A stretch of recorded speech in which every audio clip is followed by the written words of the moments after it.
Gracias por acompañarnos como siempre en Entrevista a Venevisión. Ya estamos listos para iniciar una conversación con la invitada del día de hoy. Ella es Tiziana Policel, presidenta del Consejo Nacional de Comercio y Servicios, Consecomercio. Gracias por estar con nosotros en Entrevista a Venevisión. Gracias a ustedes. Siempre un placer poder hablar y sobre todo analizar lo que está sucediendo en el sector de los comercios en el territorio nacional. Hay reportes de que muchos comercios no están aceptando a esta hora el pago en divisas para adquirir sus productos. Ya se había dicho que la utilización de las divisas era una oxigenación de la economía porque facilitaba de alguna manera las transacciones. Quiero que nos explique qué es lo que está pasando y por qué muchos comercios no están aceptando a esta hora divisas para comprar los productos por parte de sus clientes. Efectivamente, el impuesto a las grandes transacciones financieras, que comenzó el 28 de marzo, exigía de alguna manera que los comerciantes cobráramos ese impuesto para utilización del dólar. Esto ha sido prácticamente imposible hacerlo. Más del 75% de los comercios del país no están todavía en capacidad de reflejar ese impuesto en las facturas. Las razones son variadas, son de dos tipos. La primera de ellas tiene que ver con un aspecto técnico. La mayoría de las máquinas fiscales tienen que ser adaptadas a esta nueva línea dentro de la factura. No todas se les puede hacer esa adaptación. Aquellas empresas, aquellos comercios que tienen máquinas fiscales en donde no se les puede hacer esa adaptación, están obligados a comprar una máquina nueva. La máquina nueva está en el orden promedio de $1.000 cada una. Imaginémonos O sea, cuando dice máquina, para que la persona que esté en su casa lo entienda. Lo que imprime la factura. La registradora. Lo que tiene la cajera al momento de hacer la transacción. Exactamente. Ese aparato tiene una reglamentación dictaminada por el CENIAT en el que, por supuesto, hay primero que adaptarlo, hay que incorporar esa línea a la factura. Eso requiere modificación del software, eso requiere modificación administrativa dentro de los comercios, porque eso afecta cuentas por cobrar, afecta muchos procesos automatizados. Entonces, lo primero es que, por supuesto, todos los técnicos encargados de hacer eso están haciendo lo mismo en todos los comercios y, por lo tanto, ahí hay un cuello de botella. Pero lo más grave de todo es el hecho de que aquellas empresas que tienen máquinas fiscales donde esa adaptación no se puede hacer, tienen que comprar una máquina nueva. Y ahí está el problema. Hay un problema de liquidez, la máquina tiene que ser pagada de contado y por lo tanto los comercios no disponen de esa cantidad. El pequeño no dispone de $1.900 para cambiar la máquina y los medianos y grandes tienen exactamente el mismo problema, porque si un comercio tiene 3, 4 sucursales con 3, 4 máquinas registradoras, multipliquemos eso por 1.000. No tienen la capacidad de comprar esa máquina porque, insistimos, el comercio aún no dispone de crédito. Cuando se planteaba el debate acerca de este impuesto, muchos de los voceros que defienden esta normativa tributaria aseguraban que el espíritu de este nuevo impuesto es fortalecer y robustecer el bolívar como moneda nacional y hacer justicia tributaria, y a la vez aseguraban que en pequeñas transacciones no era necesario el pago de este impuesto. Entonces, en lo cotidiano, explíquenos usted, ¿quién debe pagar este impuesto? Porque ha habido muchos señalamientos de que es un impuesto regresivo. Quiere decir que se está trasladando al consumidor final. Así es. Pero muchas personas que están en su casa tal vez están confundidas acerca de saber si deben o no pagar este impuesto, porque cuando se habla del cotilleo, de lo común, de lo cotidiano, muchas personas dicen no es una gran transacción.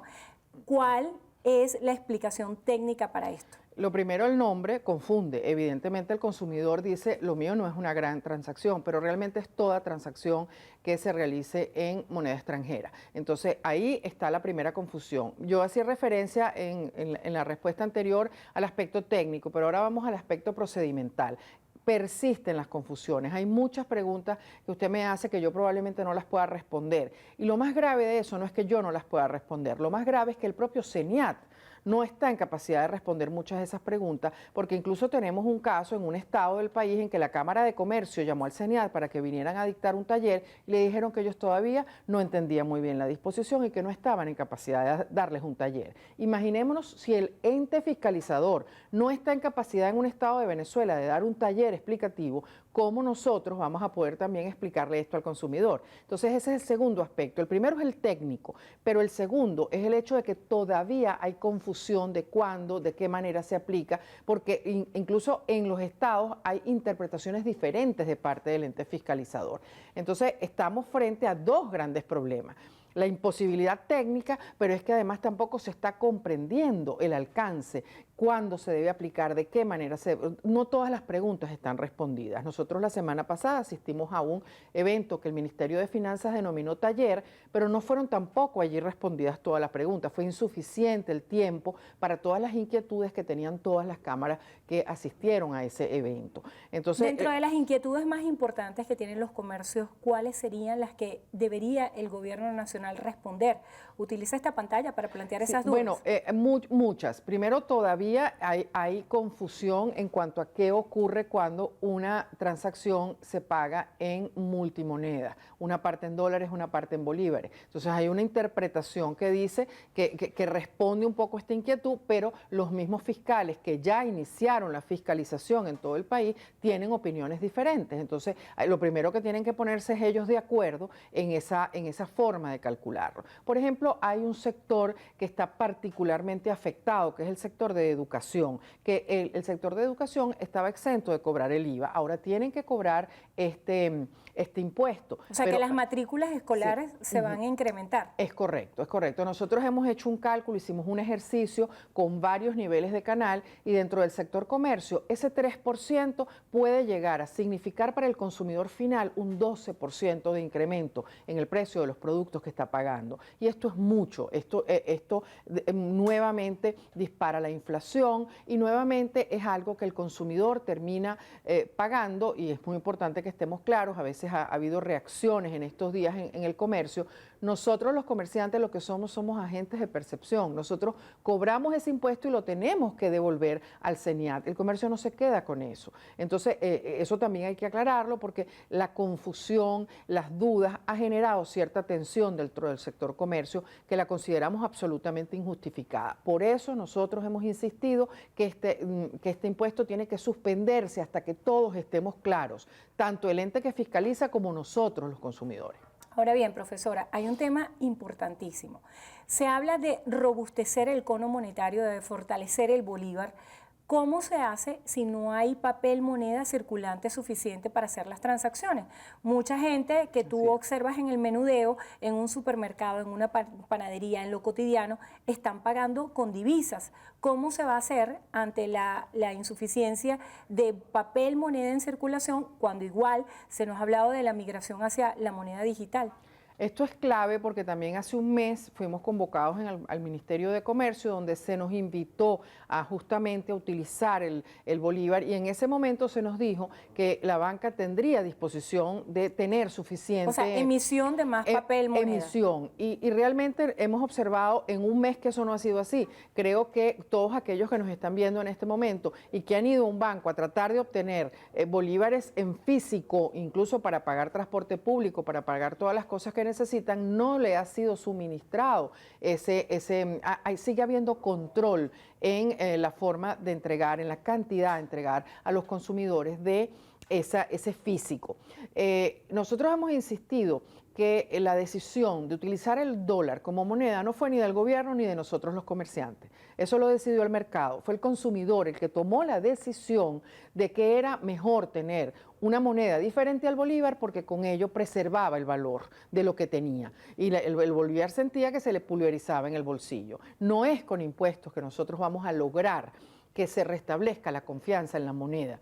Es una serie de medidas y una de ellas justamente tiene que ver con la inflación. Este impuesto es inflacionario y al ser inflacionario va a persistir el que el consumidor quiera tener una moneda diferente al bolívar. Entonces, no es con un impuesto que vamos nosotros a incentivar. Es necesaria la confianza.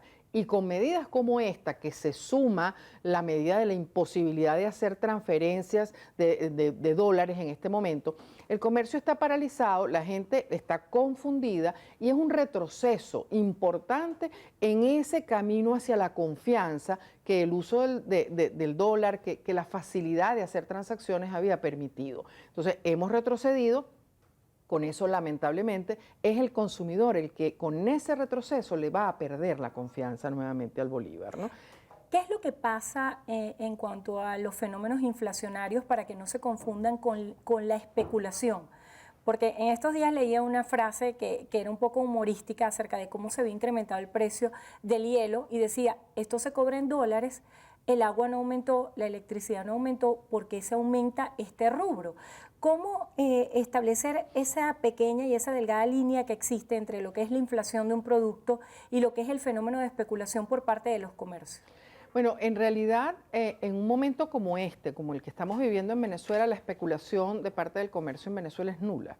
Y es nula porque justamente no hay posibilidad de especular. Hay escasez de productos, es verdad, en algunos casos hay escasez de productos, pero en este momento, en la mayor parte del comercio priva la competencia. Cuando hay competencia, especular no tiene sentido, porque siempre vas a conseguir a alguien que te compite de alguna forma con el precio. Pero la pregunta que me hace, yo creo que es muy importante aclarar que en este momento, producto de la pandemia y producto del conflicto bélico que estamos viviendo, hay una inflación fuera de Venezuela. El producto llega a Venezuela ya con un incremento del 40%. No fue nuestra potestad, es una variable externa que nos está afectando, que genera costos elevados en el transporte de la mercancía, costos elevados en el producto como tal, porque viene ya con una inflación de su país de origen. Entonces es muy importante que el consumidor comprenda que estos productos han subido de precio justamente por eso. En el caso de algo como el hielo no es simplemente agua, el hielo, se necesitan unos componentes químicos, se necesita un proceso, se necesita repuestos de las máquinas que lo hacen y todo eso viene de afuera. Y lamentablemente, pues ahí empieza ese proceso inflacionario que, insisto, no es solamente nuestro. Aquí hay una parte, pero ya viene el producto con inflación desde los países de origen. Se habló con la medida de la reducción del anclaje legal de oxigenar la economía a través de políticas de crédito. Incluso ayer estaba divulgándose una información acerca de la posibilidad de que los usuarios comunes pudieran tener acceso nuevamente a créditos a través de las tarjetas. ¿Qué se sabe de esto en el sector comercial? Hubo recientemente una modificación en el anclaje que no es representativa, es demasiado, realmente no se vio, de hecho, ningún cambio, ninguna diferencia. El encaje legal es necesario modificarlo. Nosotros hemos insistido que no solamente nosotros los comerciantes necesitamos el crédito para la compra de mercancía, el consumidor, eso es clave, el consumidor necesita disponer de cierto crédito para que eso comience a motorizar la economía de alguna manera. Sin el crédito es prácticamente imposible hacerlo. Por lo tanto, también hemos insistido en que el tema del encaje hay que abordarlo. Una pregunta frecuente que se realizan los venezolanos dentro y fuera del país. ¿Se arregló la situación económica en Venezuela? ¿Qué le dice usted a esta pregunta? Sin duda alguna que, como dije al principio, hay un retroceso en este momento con las medidas que estamos viviendo. Yo creo que esa pregunta se la está haciendo cada una de las personas que nos está viendo en este momento. Si usted siente que eso ha mejorado, probablemente sea así. Pero yo me atrevería a pensar que la mayor parte de las personas que nos están viendo, que nos están escuchando, sienten que no es verdad que la situación ha mejorado. Sí hubo una leve recuperación, íbamos camino a esa recuperación, pero con medidas como esta, lamentablemente, estamos retrocediendo. Entonces damos 2 pasos adelante y 1 atrás, entonces no se logra percibir realmente esta mejora. La mejora la vamos a sentir cuando funcionen los servicios públicos, la mejora la vamos a sentir cuando no tengamos cortes de luz en todo el país, la mejora la vamos a sentir cuando tengamos una electricidad, una conectividad que permita realmente esa economía digital que tanto se habla. Cuando avancemos realmente en que el ciudadano sienta que tiene una calidad de vida que le permite trabajar bien. Pero cuando un trabajador tiene problemas, incluso para llegar a su puesto de trabajo, porque ni siquiera tiene el efectivo para pagar el transporte, o porque se da cuenta que hay menos transporte público, producto de que todavía en ciudades hay problemas serios de gasoil y gasolina, ahí no podemos todavía hablar de mejora. La mejora es algo que son una serie de factores que sumados nos llevan a sentir vamos en buen camino. Y lamentablemente todavía, de hecho, el tema eléctrico ha empeorado considerablemente a lo que fue el último trimestre del año pasado. Hay una situación grave en muchos estados del país y eso, francamente, no permite verlo como una mejora. Desde el sector comercial, ¿cuál es la expectativa en lo que queda de año? Bueno, realmente en este momento puntualmente aspiramos a que se comprenda que no es, necesitamos tiempo. En este momento, en el caso concreto del impuesto a las grandes transacciones, hemos pedido suspensión o prórroga porque es imposible poder cumplir con todo lo que requiere esa normativa, independientemente del hecho de que no fuimos consultados previamente, y esto es muy importante. Este impuesto, la forma de implementarlo requería una consulta previa, justamente para que supieran todos los problemas que íbamos a enfrentar. Esa consulta previa no existió. Que el Ministerio de Finanzas nos convocara la semana pasada, cuando ya la medida tenía 5 o 6 días de vigencia, no es razonable. Lo razonable es hacerlo previamente para saber cuál era el estado del arte del comercio y saber en qué tiempo podíamos nosotros implementar esta medida. Y que se recuerde que cada una de las medidas que se toman en la economía incide considerablemente en esa eventual recuperación. Creo que todos apostamos a eso, todos queremos recuperarnos, pero teniendo reglas claras, sabiendo cómo vamos a implementar las normas y entendiendo que nosotros los comerciantes no evadimos impuestos. Nosotros los comerciantes formales estamos claros de que eso forma parte de nuestra estructura y no lo queremos evadir. Medidas como esta traen como consecuencia que disparemos nuevamente la informalidad. Y eso no lo quiere ni el fisco ni lo queremos nosotros los comerciantes formales. Gracias por estar con nosotros en Entrevista a Venevisión. Tiziana Policel, presidenta del Consejo Nacional de Comercio y Servicios, Consecomercios. Gracias por estar aquí. Y gracias a ustedes también por habernos acompañado como siempre. Hacemos una breve pausa, al regreso más de Noticiero Venevisión. Quédense allí que ya venimos.